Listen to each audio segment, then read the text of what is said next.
ارائیں ارائیں قوم کے آباء و اجداد ملک شام کے ایک علاقے اریحا کے رہنے والے تھے۔ جب وہ وہاں سے سرزمین ہند پہنچے تو اریحا کی نسبت سے اریحائی اور بعد ازاں ارائیں مشہور ہو گئے۔ ارائیں قوم کے افراد شیخ، شاہ، ملک، مہر، میاں، سردار، خان بہادر، ملا، حجازی، سلیمی، شامی، بھٹو، بھٹا وغیرہ کہلاتے ہیں۔ حضرت بھلے شاہ کے مرشد حضرت شاہ عنایت قادری رحمت اللہ علیہ ارائیں تھے، مگر شاہ کے لقب سے ملکب تھے۔ اریحا کے قبیلے بنو سلیم کی ذریات سلیمی کہلاتی ہیں، اور شام سے نسبت کی وجہ سے اکثر افراد اپنے نام کے ساتھ شامی لکھتے ہیں۔ پاکستان کے نامور ناول نگار نسیم حجازی بھی ارائیں قوم سے تعلق رکھتے تھے۔ مظفر نگر اور بریلی بھید کے ارائیں شیخ کا خطاب استعمال کرتے ہیں۔ کبیر والا ملتان کا ارائیں خاندان اپنے ناموں کے ساتھ ملا کا خطاب استعمال کرتے ہیں۔ لاہور میں آباد ارائیں مہر کہلاتے ہیں اور کچھ سردار کہلاتے ہیں۔ ناظرین، ارائیں ایک زراعت پیشہ اور باغبان قوم ہے۔ زمین کو زرخیز بنانا اور اس کی زرخیزی سے بھرپور فائدہ اٹھانا اس قوم کا کام ہے۔ لفظ ارائیں دراصل عربی زبان کا لفظ ارائین ہے، جو کثرت استعمال اور زمانہ گزرنے کے ساتھ ساتھ ارائیں بن گیا۔ ارائیں کا مطلب باغبان، ملیار یا مالی نہیں۔ سبزی کاشت کرنا اور فروخت کرنا ایک ذریعہ معاش ہے اور پیشہ ہے، لیکن تمام قومیں ارائیں نے یہ پیشہ اختیار نہیں کیا۔ ارائیں ایک جاٹوں کی قوم بھی ہے جو ہندوستان میں پائی جاتی ہے۔ ارائیں کا مطلب زمیندار بھی ہے، اس لیے اس قوم کو بعض ارائیں کہنے لگے، جو درست نہیں ہے۔ ناظرین، ارائیں قوم محمد بن قاسم کے ساتھ ہندوستان آئی تھی۔ روایات کے مطابق جب راجہ دہر نے مسلمانوں کے جہازوں کو لوٹ لیا اور تمام مسافر، خواتین، مرد اور بچوں کو گرفتار کر لیا تو حجاز بن یوسف نے اسے قیدیوں کی رہائی اور نقصان کی تلافی کے لیے خط لکھا، مگر راجہ داہر نے اسے تسلی بخش جواب نہ دیا۔ اس پر حجاج نے مزیل کو 300 جنگجو مجاہدوں کے ساتھ سندھ روانہ کیا۔ مزیل نے مکران کے صوبہ دار عبداللہ سے 3000 سپاہیوں کی مزید کمک حاصل کی اور راجہ داہر پر حملہ کیا، مگر وہ میدان جنگ میں مارا گیا۔ اس پر حجاز نے اپنے 9 عمر بھتیجے اور داماد محمد بن قاسم بن عقیل کو خلیفہ ولید کی منظوری سے 12000 مجاہدین کے ساتھ، جو شامی لشکر پر مشتمل تھا، راجہ داہر کے مقابلے پر روانہ کر دیا۔ محمد بن قاسم 712 عیسوی کو شیراز سے روانہ ہوا۔ اس کے ساتھ 6000 پرجوش مجاہدین تھے۔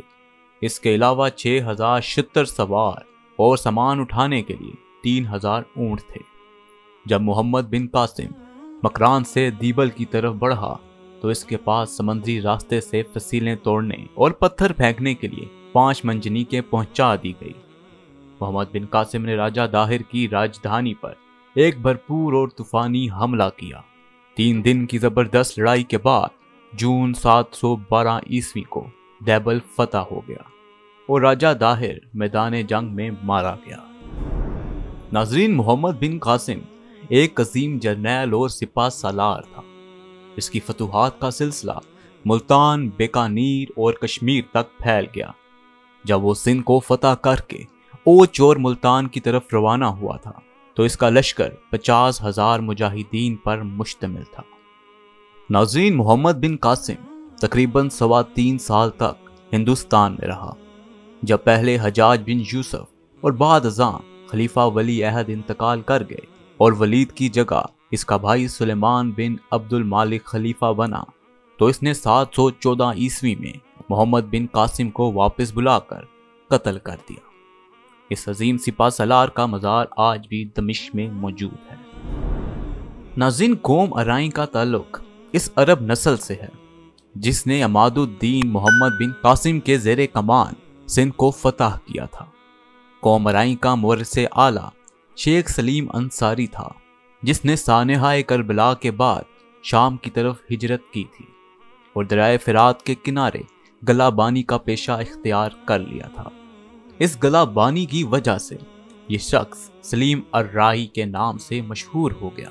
اس کا بیٹا شیخ حبیب ایک عظیم انسان اور بزرگ کامل تھا۔ شیخ حبیب بن سلیم الرائی دریائے فرات کے کنارے بکریاں چرایا کرتے تھے۔ انہوں نے جلیل القدر صحابی رسول حضرت سلیمان فارسی رضی اللہ تعالیٰ عنہ سے فیض حاصل کیا تھا۔ اس طرح شیخ حبیب کا درجہ تابعی کا ہے۔ محمد بن قاسم کے ساتھ شیخ خلیب بن حبیب بھی فتوحات سندھ میں شامل تھے۔ جب محمد بن قاسم کو شہید کر دیا گیا تو خلیفہ نے محمد بن قاسم کے لشکر کو یہ شاہی فرمان بھیجا، جہاں چاہے محنت مزدوری کرو اور زمین کاشت کر کے گزارا کرو، شام میں تمہارے لیے کوئی جگہ نہیں۔ اس پر ان لوگوں نے مختلف پیشے جیسے زراعت، گلہ بانی وغیرہ اختیار کر لی۔ گلہ بانی کی وجہ سے انہیں رائی کہا جاتا ہے۔ یہ لفظ بعد ازاں ارائین ہو گیا، چونکہ پنجابی میں آئین کی ادائیگی کا التزام نہیں کیا جاتا، اس لیے یہ لفظ رائی بن گیا۔ فرشتہ نے اپنی تاریخ میں یہ لفظ رائی، اس کے بعد مورخین نے رائی لکھا ہے۔ ناظرین، سلطان محمود غزنوی کے حملے کے وقت یہ قوم ملتان کے گرد و نواح میں آباد تھی، اور شہاب الدین غوری نے جب پرتھوی راج پر حملہ کیا تو رائی نوجوان نے بڑھ چڑھ کے جنگی خدمات سر انجام دی۔ اس کے صلے میں شہاب الدین محمد غوری نے اس قوم کو دریائے سرسوتی کے گرد و نواح میں زمینیں دی، اور یہ قوم مکمل طور پر ایک زراعت پیشہ قوم بن گئی۔ پہلے یہ قوم دو شاخوں میں تقسیم ہو گئی تھی، ایک ملتانی جس کا جد امجد شیخ باقر تھا، دوسری سرسا وال جس کا مورث اعلیٰ شیخ اکبر تھا۔ سرسا وال کو کیوابی بھی کہا جاتا ہے۔ ناظرین، غازی بیگ تغلق کے دور میں اس قوم نے خوب ترقی کی اور دیپال پور ان کا مرکز بن گیا۔ جب یہ قوم سرسوتی کے کنارے آباد تھی تو اس وقت یہ شہر اس قدر سرسبز و شاداب تھا کہ اس کا نام ہی ہریانہ پڑ گیا، جس کا ذکر ابن بطوطہ نے اپنے سفر نامے میں کیا ہے۔ جب ہریانہ قحط سالی کا شکار ہو گیا تو یہ قحط مسلسل 7 سال تک جاری رہا، تو اس قوم کے بیشتر افراد دریائے ستلج کے آس پاس آ کر آباد ہو گئے۔ ناظرین، حصار کا علاقہ فیروز شاہ تغلق کو اس قدر پسند آیا کہ اس نے یہاں ایک عظیم الشان قلعہ حصار فیروزہ کے نام سے تعمیر کیا، اور حصار تک اس نے ایک نہر بھی کھدوائی۔ مزید ایک شہر اپنے بیٹے فتح خان کے نام سے فتح آباد کی بنیاد رکھی۔ فیروز شاہ نے اپنے بیٹوں کے نام سے 3 قلعے محمد پور، ظفر آباد اور رضا آباد تعمیر کروائے، جن کے اب محض آثار ہی باقی ہیں۔ اور اس دور میں تمام مقامات پر رائی قوم کثرت سے آباد تھی۔ فتح آباد میں پتھر کی 2 لاٹھیں 20 اور 30 فٹ بلند تعمیر کی گئی تھی۔ فیروز پور آج بھی دریائے بیاس کے کنارے موجود ہے۔ ناظرین، بابر کے حملے کے دوران اس قوم نے ابراہیم کی حمایت کی۔ بعد ازاں یہ قوم پنجاب کے مختلف اضلاع میں پھیلتی رہی۔ تاریخ مخزن پنجاب کے مطابق پنجاب کا کوئی ضلع اس قوم سے خالی نہیں ہے۔ امبالہ، لدھیانہ، جلندھر، ہشیا پور، امرتسر، گرداسپور، سیالکوٹ، لاہور، گجرانوالا، فیروز پور، گجرات، شاہپور، چہلم، ملتان، جھنگ، ساہیوال، مظفر گڑھ اور مختلف کئی علاقے ارائیوں کے بڑے مراکز ہیں۔ ناظرین، منٹ گھومری کے مطابق ارائی مغرب سے آئے تھے، یعنی افغانستان کے علاقے سہانپور سے آئے تھے، اور اس کے بعد ارائی ستلج کی طرف سے اس علاقے میں داخل ہوئے تھے، اور اس حوالے سے ارائی قوم سرسا سے آ کر جلندھر میں آباد ہوئی تھی۔ مردم شماری رپورٹ 1881 میں درج ہے کہ ارائی اصل پنجابی قوم ہے جو ملتان کے گرد و نواح سے آئی ہے۔ اکثر انگریز مورخ اس کا سلسلہ کمبو سے ملاتے ہیں۔ مسٹر پرسر، مسٹر بارکلی اور مسٹر ولسن کے مطابق ان کا مرکز بانسی، ملتان اور اوچ کا علاقہ ہے۔ امرتسر، حصار، جلندھر وغیرہ ان کے بڑے مراکز تھے۔ ناظرین، ارائی پنجاب کے بہت سے دیہات میں آباد ہیں۔ ارائیں بہت مہمان نواز ہوتے ہیں، مسافروں کی تواضع کرتے ہیں۔ اس قوم کا طرز زندگی سادہ ہوتا ہے اور یہ رسوم کے قائل نہیں ہوتے۔ زراعت کے علاوہ ملازمت کا پیشہ بھی اختیار کرتے ہیں۔ کالا گوجراں کے نزدیک اس قوم کے افراد کے نام پر ایک بستی نیو کالا ارائیاں موجود ہے۔ انگریزوں کی تحقیقات اس قوم کے متعلق زیادہ تر قیاس ارائیوں پر مشتمل تھی۔ وہ اس قوم کو ملیار، منیار، مالی یا باغبان سمجھتے رہے۔ پھر مختلف علاقوں کے ارائیں بھی اپنے پس منظر سے لا علم تھے، اس لیے وہ خود بھی اپنے آپ کو راجپوت یا دیگر قبائل میں شامل کرتے تھے۔ مثلاً بعض ارائیں خاندانوں نے مردم شماری میں اپنی ذات جنجوا، قطب شاہی، اوان، کھوکھر اور بھٹی درج کروائی تھی۔ ناظرین، جلندر کے ارائیں اپنا مورث اعلیٰ اجین کا راجہ رائے چبو بتاتے ہیں۔ یہ دریائے گھاگھر کے کنارے آباد تھے۔ جب گھاگھر خشک ہو گیا تو یہ جمنا اور ستلج کی طرف پھیلنے لگے۔ بہت سے خاندان دریائے گنگا کے پار بریلی اور رامپور میں آباد ہو گئے۔ مسٹر پرسر نے تحریر کیا ہے کہ بعض ارائیں راجپوت ہونے کا دعویٰ کرتے ہیں اور اپنا تعلق سورج ہنسی اور راجپوتوں سے ظاہر کرتے ہیں۔ یہ محض ان کی لا علمی تھی، جبکہ در حقیقت رائیں قوم عربی نسل سے ہے اور 712 سے ہندوستان میں مقیم ہے۔ اس طرح ان کا شمار ہندوستان کے اولین مسلمانوں میں ہوتا ہے۔ ناظرین، اس قوم کا اصل نام رائی یا رائین تھا، جس کا عرف عام ارائیں ہے۔ مصنف تاریخ آل زوئین مولانا محمد ابراہیم میشر اموالوی لکھتے ہیں کہ عین یا رائین محرب العادیہ بنو حمیر کے ایک پرعزم اور باہمت شہزادے بنی مسرت بن زیاد الفجور کی اولاد سے ہے۔ یہ خاندان یمن میں بادشاہی کرتا رہا۔ بنو حمیر کہتان سے 7ویں پشت میں تھا۔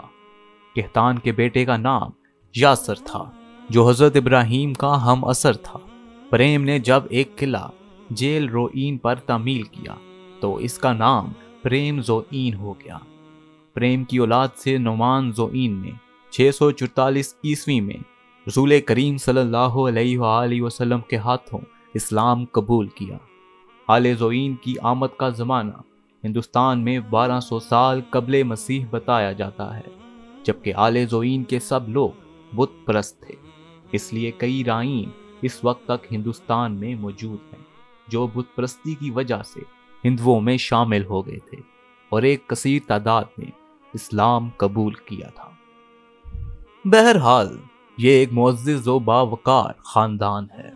پاکستان کے سابق وزیر اعظم چودھری محمد علی آرائیں تھے، بلکہ سابق وزیر اعظم پاکستان ذوالفقار علی بھٹو اور صدر پاکستان جنرل ضیاء الحق شہید ان کے خاندان آرائیں قبیلے سے متعلق ہیں، جبکہ سینیٹر طارق چودھری بھی آرائیں ہیں۔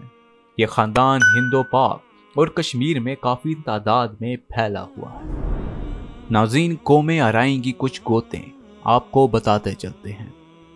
گھالر، ملتانی، منڈا، ہانسی، بہن، گوہیر، بلگوریا، گگرو، ملانے، ملاٹے، نین، چندور، دھینگے، بھٹی، جنجوا، ڈھڈے، رامے، گہلن، داہن، چاچڑ، جتالے، قطب شاہی، مولے، ڈولے، بھیلے، چھیچڑ، ریتے، سیال، مدھ، میانے، سمیانے، سان، گتکو، دہیر، ریبیل، ریہل، جونگے، پوادر، کتھور وغیرہ۔